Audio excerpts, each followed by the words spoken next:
thought I was about to make my son smile. Instead, I heard him say something that made my heart stop. At 63, you don't expect to be hiding in the back seat of your own child's car like a mischievous teenager. But that afternoon, I felt playful. I had baked Daniel's favorite pecan pie, the same one I used to make when he came home from Little League with grass stains on his knees and big dreams in his eyes. I still remember those dreams.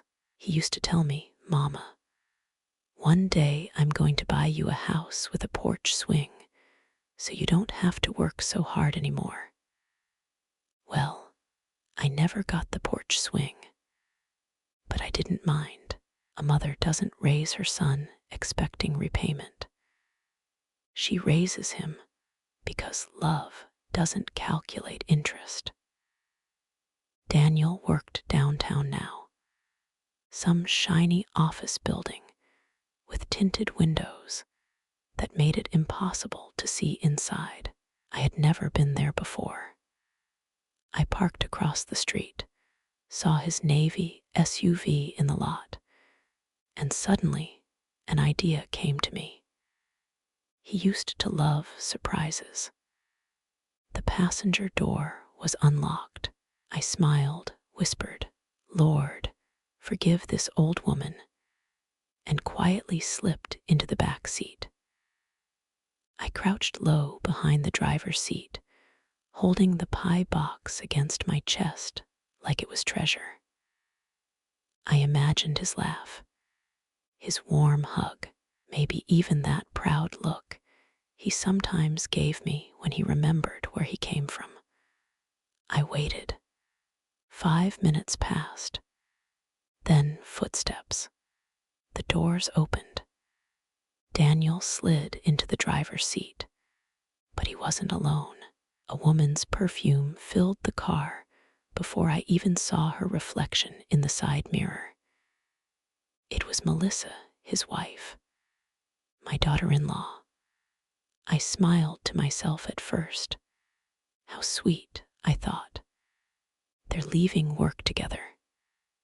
Then Daniel sighed, not the tired kind of sigh, the irritated kind.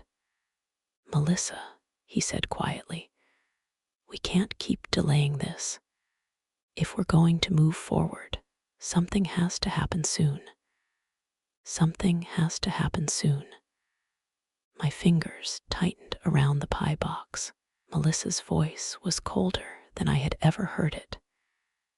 "She's not going to give you the money willingly, Daniel. You know that. She's stubborn." Stubborn? I blinked, confused. "I'm not asking her," he replied. "But we need access to the house. Once it's under my name, refinancing will be easy. Her savings plus the equity will clear our debt." My breath became shallow. They were talking about my house. The small, 2-story place I had paid off after 32 years of cleaning offices at night. The same house where Daniel learned to walk.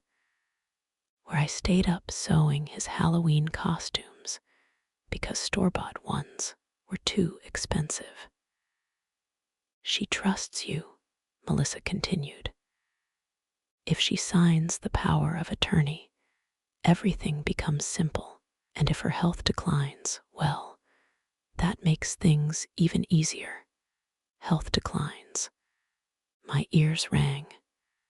Daniel was quiet for a moment. Then he said something I will never forget for the rest of my life.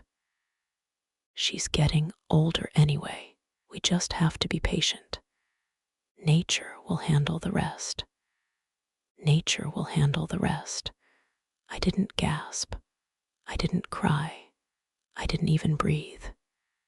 In that cramped back seat, something inside me shifted.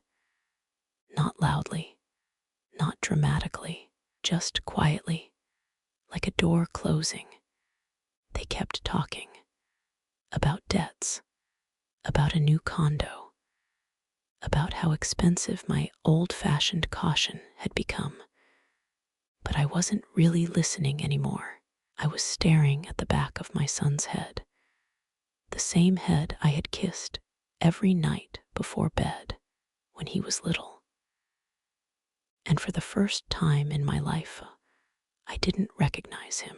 I waited until they stepped out of the car again to grab something from the office lobby. My hands trembled as I slipped out silently, leaving the pie behind on the seat. I didn't want to surprise him anymore. I drove home slowly, my heart heavier than it had ever been. That evening, I sat alone at my kitchen table, staring at the house key in my hand. And for the first time in 63 years, I realized I might not be safe in my own home. But what I decided to do next was something Daniel never, ever would have expected from his stubborn old mother.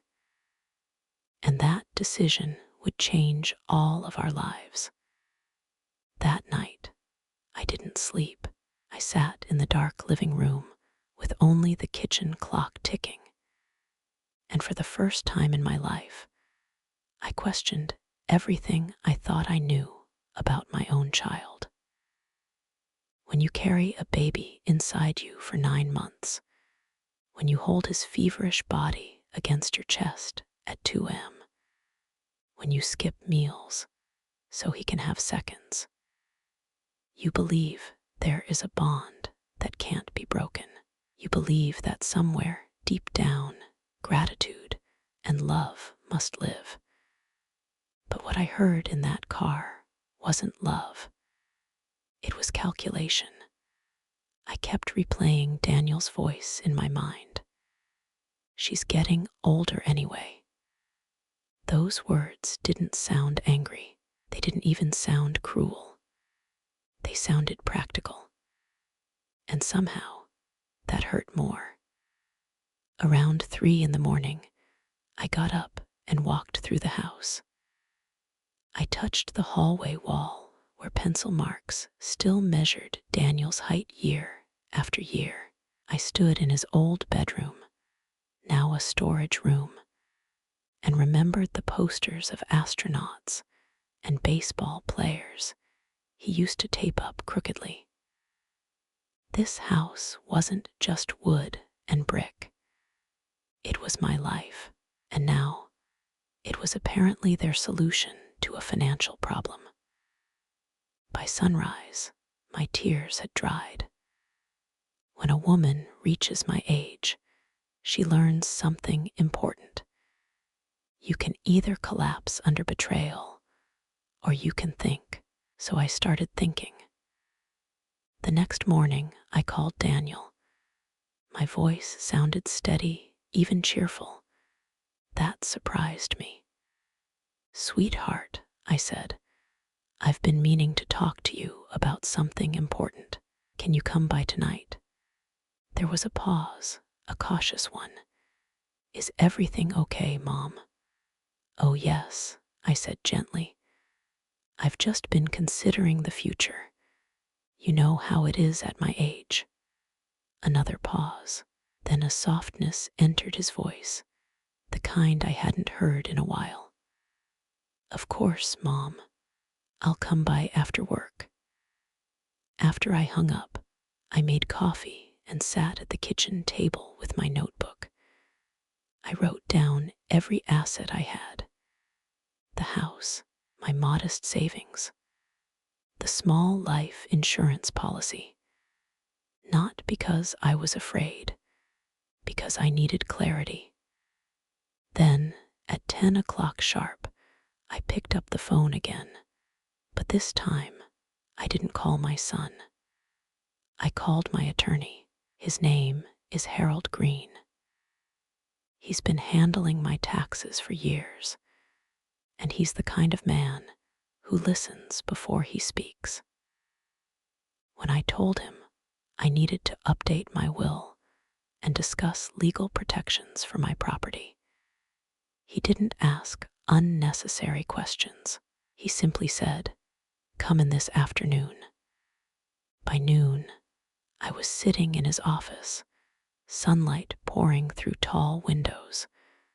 I told him everything, not emotionally, not dramatically, just facts. He folded his hands and looked at me carefully. "Mrs. Whitmore," he said, "do you feel pressured?" I thought about Daniel's voice in the car. I replied slowly, "that I need to protect myself." Harold nodded, and that's when I made the first decision that shifted the balance of power. I placed the house into a living trust, not under Daniel's name, not jointly owned, protected. And then I did something even more unexpected. I adjusted my will. That evening, when Daniel arrived, he looked relaxed, confident. He kissed my cheek, just like he used to. "Mom, you said you wanted to talk about the future." I smiled warmly. "Yes, sweetheart," I said. "I've been thinking about what happens to this house when I'm gone." His eyes flickered just for a second. And in that flicker, I saw it. Anticipation. But what I told him next wasn't what he expected to hear. And when Melissa found out what I had done behind the scenes, the real tension in this family would finally begin. I have always believed that a mother's voice can calm storms, but that evening, mine was the storm. Daniel sat across from me at the kitchen table, the same table where he once did his homework and complained about algebra. He looked comfortable, maybe even confident. He thought this conversation would go a certain way. He had no idea I had already changed the ending. "I've been organizing my affairs," I began gently, stirring my tea, though I wasn't planning to drink it. "At my age, it's responsible to make sure everything is settled properly." He nodded quickly, too quickly. "That's smart, Mom. I've actually been meaning to talk to you about that too." "Of course you have," I thought. "I met with Harold yesterday," I continued. His shoulders stiffened just slightly. "My lawyer?" he asked. "Yes." I watched his face carefully. The same face that used to light up when I packed extra cookies in his lunch. Now it looked cautious. "I've placed the house into a living trust," I said calmly. Silence. He blinked. "A trust?" "Yes. It ensures that no one can make decisions about the property unless I choose to. It also protects me in case of misunderstandings." His jaw tightened. "That seems a little extreme, don't you think?" he said, trying to laugh. "Who would misunderstand anything?" I held his gaze. "Sometimes," I replied softly. "People make plans without including the person they affect." The room grew very still. He shifted in his chair. "Mom, if this is about something, it's about peace," I interrupted gently. "My peace." For a long moment, neither of us spoke. Then he leaned back and crossed his arms. "So what does this trust actually mean?" "It means," I said steadily, "that the house cannot be sold, refinanced, or transferred without my direct authorization. And when I pass one day, hopefully many years from now, the terms will be followed exactly as I've written them." His eyes narrowed. "And what are those terms?" I folded my hands in my lap. "The house will not automatically go to you. The words settled between us like dust after a collapse. Daniel stared at me as if I had slapped him. "What?" he said, his voice rising.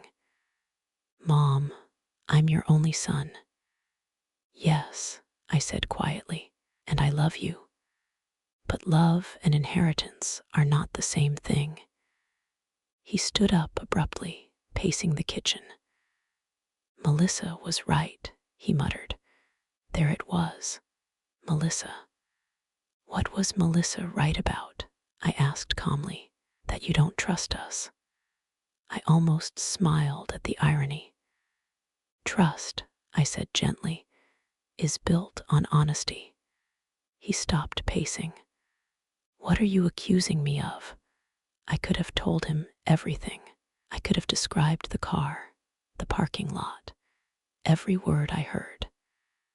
But instead, I chose something quieter. "I'm not accusing you of anything," I said.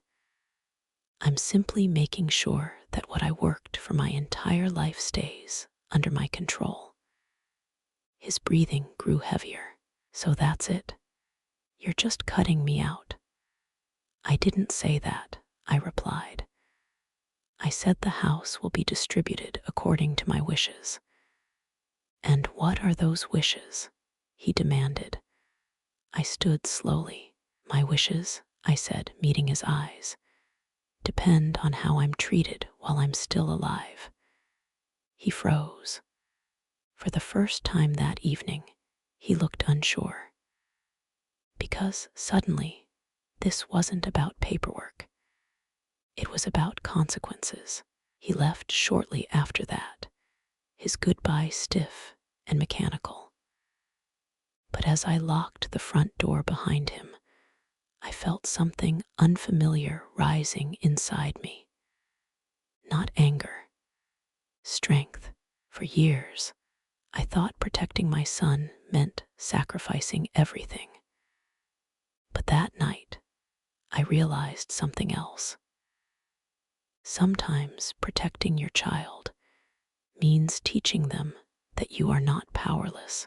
And the next morning, when Melissa called me directly for the first time in months, I knew the real battle had just begun.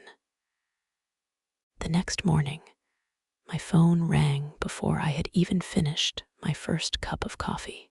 Melissa's name flashed across the screen.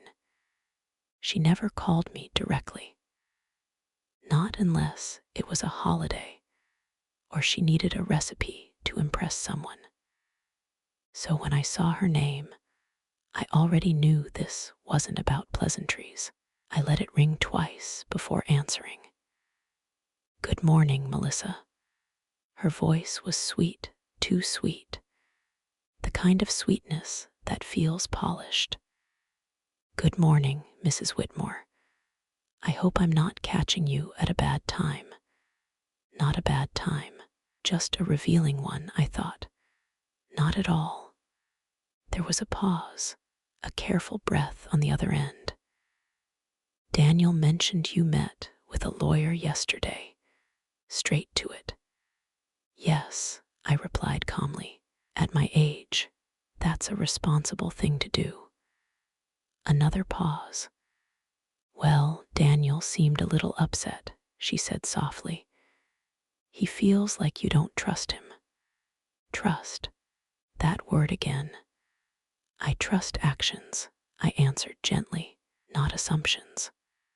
Her tone shifted slightly, still polite, but firmer. "We're family. Decisions like that affect us too." Us. That small word carried so much entitlement. Melissa and Daniel had been married for 5 years.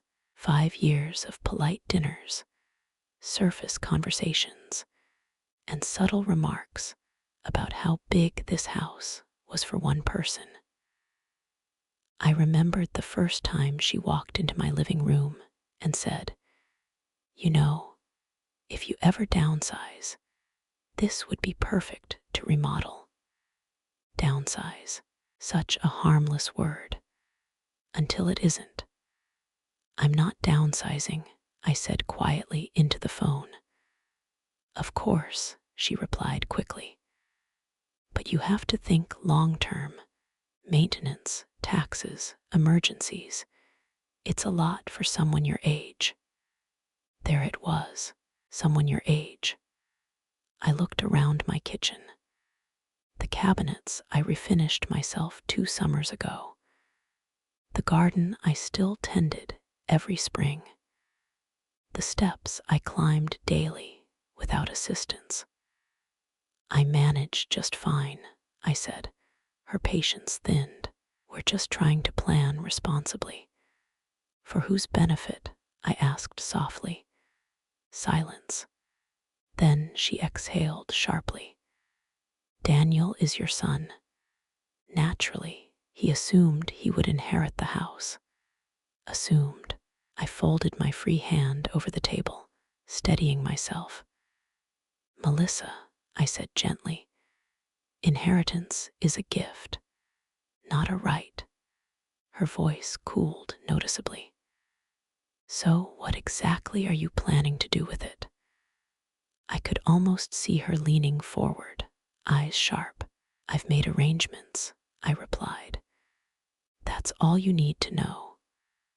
Another silence.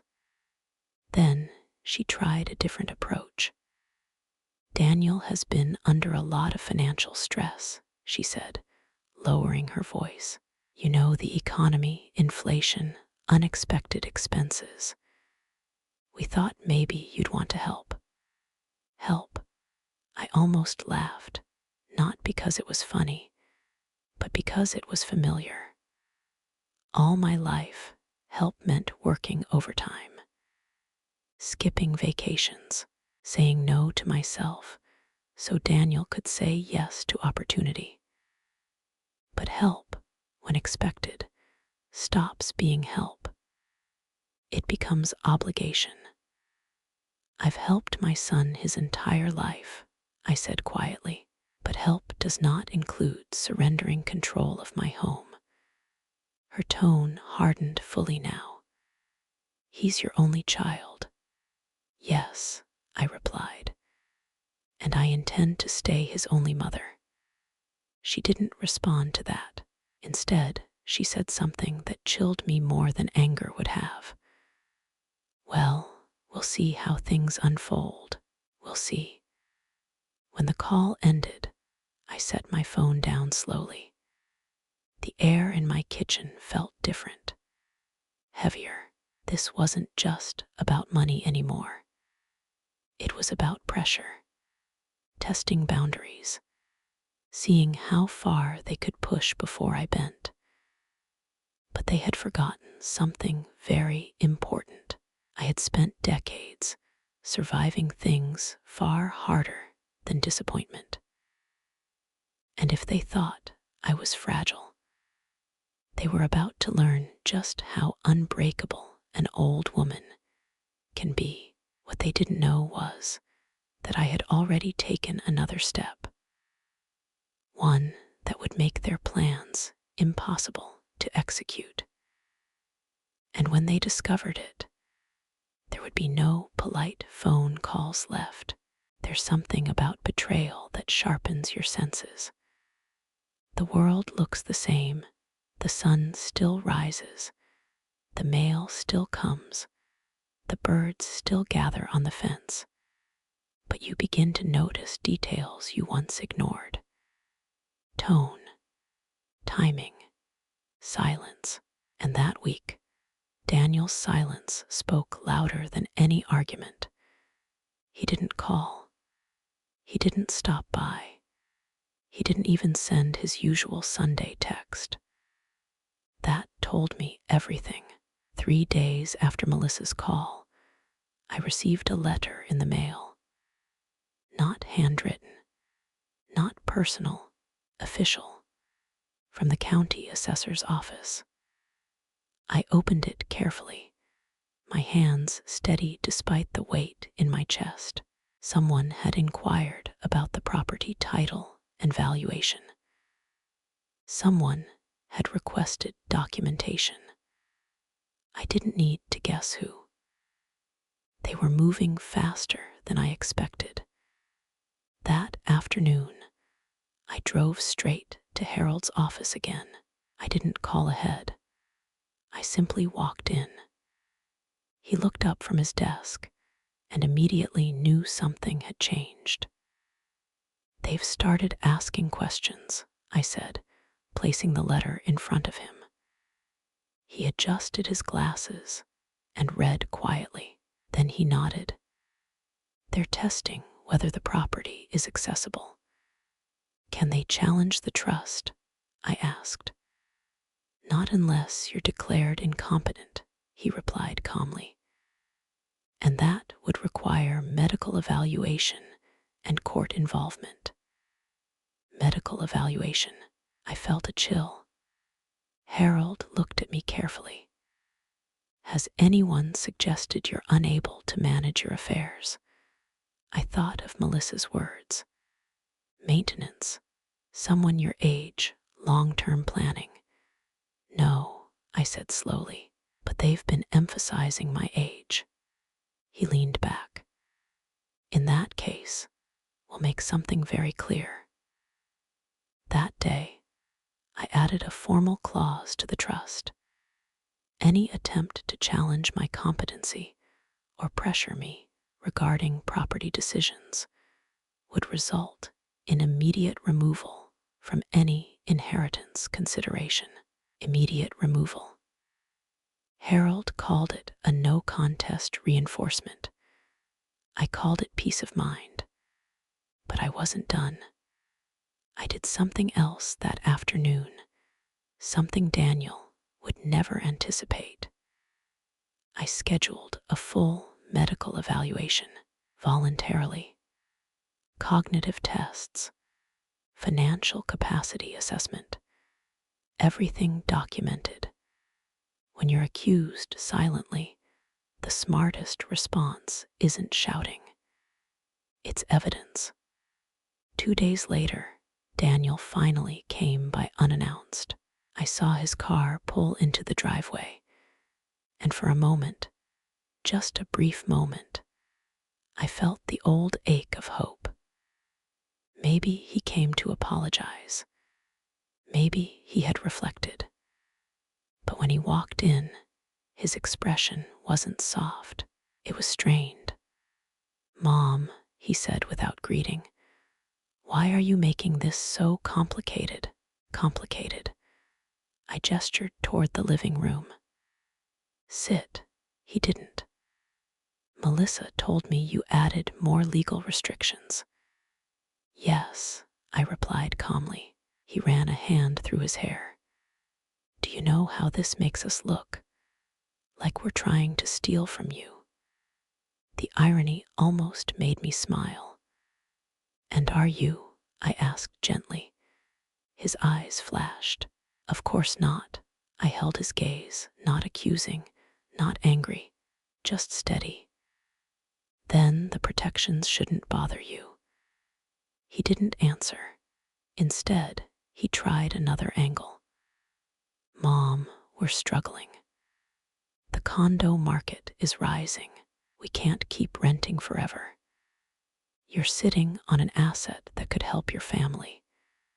Sitting on an asset, not living in a home." I folded my hands. "This house is not idle money, Daniel. It is security. It is memory. It is dignity." His jaw tightened. "So that's it. You're choosing a building over your son." And there it was, the manipulation wrapped in hurt. I stood slowly. "No," I said quietly. "I am choosing self-respect." He stared at me as if I had spoken a foreign language.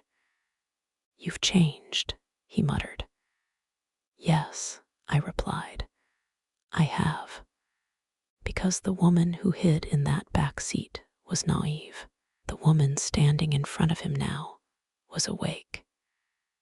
He left without another word. But as I watched his car disappear down the street, I realized something deeper than anger. They had expected me to crumble. They had expected guilt to control me. Instead, I had fortified myself. And what they didn't know yet, what would truly shock them, was that I had already decided where this house would go if their behavior continued, and it wasn't where they thought. The hardest part of growing older isn't the wrinkles or the aching knees.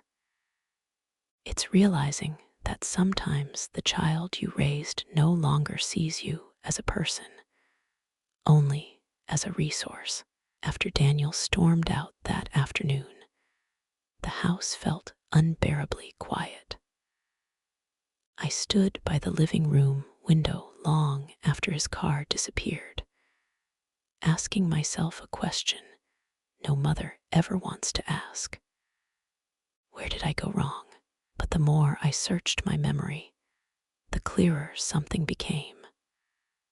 I hadn't raised him to be cruel. I had raised him to survive.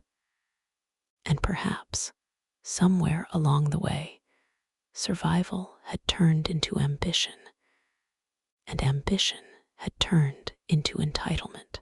That evening, I opened an old cedar chest in my bedroom. Inside were documents I hadn't touched in years. My late husband's life insurance payout, the final mortgage statement marked paid in full, old savings bonds. I ran my fingers over that mortgage letter. 32 years. 32 years of scrubbing office floors at night after my daytime receptionist job. 32 years of packed lunches and second-hand coats. 32 years of telling myself, one day, it will all be secure. Security. That word means something different to a woman who's built it brick by brick. The next morning, I made a decision that felt both terrifying and liberating. I drove across town to St. Catherine's Community Center. It's a small nonprofit that helps single mothers find temporary housing and job training. Years ago, when Daniel was 6 and I was widowed, they helped me pay our heating bill one brutal winter. They never asked for anything in return, just gratitude. I sat with the director, a kind woman named Rebecca, and listened as she described their struggle to keep funding their housing program. We're at capacity, she said gently. We turn families away every month. Families, mothers like I once was. And suddenly, something inside me settled. The house had always been my safety net. But what if, one day, it could be someone else's? I didn't sign anything that day. I simply asked questions. How property donations worked. How trusts could be structured. How legacy gifts were managed. Rebecca looked at me with curiosity, but didn't press. On my way home, I felt lighter. Not vindictive, not angry. Clear. When you reach my age, you realize revenge is noisy and exhausting. But redirection, that's quiet power. 2 days later, Daniel came by again, this time alone. He didn't sit immediately. He hovered, uncertain. Mom, are you planning to cut us out completely? I studied his face. I saw frustration, yes, but I also saw fear. Fear of losing something he had already counted as his. I am planning, I said gently, to make choices based on how I am treated. He swallowed. So if we make things right. There it was again, negotiation. I didn't answer directly. Instead, I asked him something he didn't expect. Daniel, if I had nothing, no house, no savings, would you still visit me every week? He looked offended. Of course. I held his gaze. Then prove it. Silence filled the room. Not angry silence, uncomfortable silence, because suddenly this wasn't about paperwork. It was about intention. He left without arguing this time. But as I closed the door behind him, I knew something had shifted. Not in him, in me. For the first time, I wasn't reacting. I was preparing. And what I decided to formalize the following week would make it impossible for anyone to treat me like an aging obstacle ever again. Because if they saw me as a stepping stone, they were about to learn that I could move the path entirely. The following week, I did something I never imagined I would have the courage to do. I finalized my decision, not in anger, not in haste, but with a calmness that surprised even me. Harold sat across from me again, papers neatly stacked, his pen resting between his fingers. Are you certain? He asked quietly. I nodded. Yes, but I want it structured carefully. And so we did. The trust would remain in place during my lifetime, untouched, protected. But upon my passing, the house would not automatically transfer to Daniel. Instead, it would be sold. 50% of the proceeds would go to St. Catherine's Community Center to establish a housing fund in my late husband's name. The remaining 50% would go into a separate conditional trust for Daniel, accessible only if certain behavioral and relational commitments were met during my lifetime. Not obedience, not perfection, just presence, respect, consistency. Harold called it a character clause. I called it accountability. When I signed the final document, my hand didn't shake. For decades, I believed motherhood meant giving without conditions. But now I understood something deeper. Love can be unconditional. Access cannot. 3 days later, Daniel and Melissa came together. I hadn't invited them. They simply arrived. I opened the door, and the tension between them felt rehearsed, like two actors prepared for negotiation. Mom, Daniel began carefully, we've been thinking. I gestured toward the living room. Melissa spoke first this time. We may have approached this the wrong way. May have. I sat down slowly. What would the right way have been? I asked. Daniel avoided my eyes. We should have talked to you honestly about our situation instead of assuming. That word again. Assuming. I watched them both.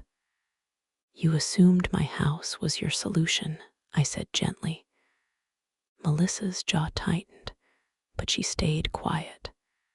Daniel exhaled. We're under a lot of pressure. Debt, mortgage rates.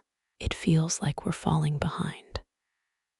And you thought the answer was to move faster than nature? I asked softly. He flinched. There it was. He knew I had heard something. He just didn't know how much. I don't know what you think you heard, he said carefully. I held up a hand. It doesn't matter. What matters is this. I am not an obstacle between you and your future. Silence. Then I continued, but neither am I a stepping stone. Melissa finally spoke. So, what are you saying? I folded my hands. I am saying that my estate plan is complete. Daniel's eyes sharpened. What does that mean? It means, I replied calmly, that the house will serve a purpose greater than financial convenience. They exchanged a glance. Melissa's voice thinned. Are you giving it away? I didn't answer directly. I am investing it wisely. Daniel stood abruptly. You're punishing us. No, I said softly. I am protecting myself. He paced the room. All we wanted was stability. And I replied gently, wanted loyalty. The room grew quiet. For a long moment, I saw something flicker across Daniel's face. Not greed, not anger, shame. But shame only matters if someone is willing to face it. Before leaving, he turned at the doorway. Is there anything we can do to change your mind? I met his eyes steadily. Yes, he waited. Be my son, I said, not my beneficiary. They left without slamming the door this time, and as I stood alone in the quiet house, I didn't feel victorious. I felt steady. But what happened 2 weeks later, when Daniel learned the full details of my decision, would test whether he wanted inheritance or a mother. 2 weeks later, Daniel found out everything. Not from me, from Harold. Because when you finalize estate documents, copies go where they legally must. And when Daniel requested clarification about his future interest, Harold did what attorneys are required to do. He explained the structure, the sale of the house, the community housing fund in his father's name, the conditional trust. That evening, my doorbell rang just after sunset. I knew it was him before I even looked through the window. There's a certain stillness in a person when pride has been shaken loose.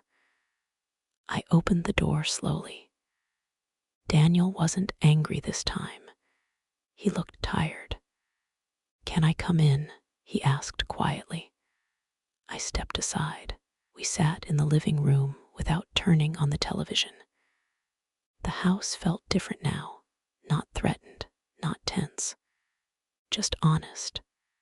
So it's true, he said finally. Half of it goes to a housing charity. Yes. And the other half depends on how I behave. It depends on whether you remember that I'm alive, I replied gently. He looked down at his hands. Do you really think I'd just wait for you to die? I didn't answer immediately. Instead, I told him something I hadn't shared before. When your father passed away, I was terrified. I didn't know how I'd keep this house. I considered selling it 3 times. But every time I thought about giving up, I imagined you coming home one day and saying, Mom, you kept it. He swallowed. I kept it, I continued softly, because it meant stability for you. He nodded faintly. And now, I said, I need stability too. Silence filled the room, but it wasn't hostile. It was reflective. I never wanted you gone, he said, his voice breaking slightly. I felt like you didn't need it the way we did. I smiled sadly. That's the danger of seeing your mother as strong for too long. You forget she can be hurt. His eyes finally met mine, fully this time. I was wrong, 3 simple words. But at my age, I've learned something important. An apology is not proven by emotion. It is proven by consistency. I'm not closing the door on you, Daniel, I said gently. But I won't open my bank account to keep you comfortable either. He nodded slowly. What do I have to do? Nothing dramatic, I replied. Visit, call, include me in your life because you want me there, not because you're calculating timelines. A small, almost embarrassed smile crossed his face. That's fair. Over the next few months, something changed. He began coming over every Sunday, not to discuss paperwork, not to hint about refinancing, but to sit, to talk, to ask about my garden, to bring groceries sometimes, even when I didn't need them. Melissa softened too, though more slowly. No more subtle remarks about downsizing. No more conversations about long-term transitions. Just space, respect, time. And one evening, months later, Daniel stood on the porch and said something that meant more than any inheritance ever could. Mom, I don't want the house if it costs me you. I placed my hand on his cheek, the same way I did when he was little. That's all I needed to hear. Will the trust remain structured the way it is? Yes, because wisdom doesn't reverse itself. But love, real love, no longer feels like a negotiation in this house. And if there's one thing I've learned in my 63 years, it's this. Never confuse sacrifice with surrender. And never give away your security, hoping it will purchase loyalty. The people who truly love you will stay, even when there's nothing left to inherit. Now, give me the text to image prompt for the story based on our agreed method. Tell her. Thank you for being here and listening. If this story touched you, please tap the like button. It helps more than you know. Subscribe if you'd like to hear more stories like this. And if you feel comfortable, leave a comment telling me where you're listening from or sharing a small part of your own story.